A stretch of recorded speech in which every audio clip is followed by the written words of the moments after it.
गंजाम जिले में थमुनी दादन श्रमिकों जंत्रणा पुणी जड़े दादन श्रमिकों गुजरात पाटणार मृत्यु होती। मृतक श्रमिक जनक हेले सानखेमुंडी ब्लॉक आड़पड़ा गांव जोगेन्द्र प्रधान। से काम सारी फेरुवा समय रास्ता कड़े गछ पड़ गुरुतर हो जाते स्थानीय लोके मेडिकल भर्ती करथिबा बेले मेडिकल डाक्तर मृत घोषणा करथिले।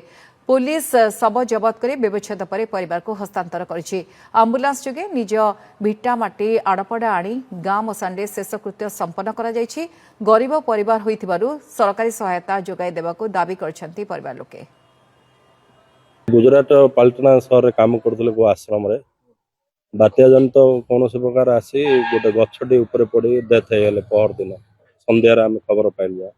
आज सब पहुंचला आंबुलांस मध्यम शासन सब दाह गले दादन खटिया तो सब जाऊँ रोजगार करते भाई तो सान कम सी रोजगार क्षम थी आउ किए परिवार चलिया आउ रास्ता ना सरकार अनुरोध कर दादन श्रमिक मैंने जो मृत्यु होती स्वतंत्र टीम आसुँच 5 ରୁ 10 लक्ष रखापी घोषणा कर दाबी रहा।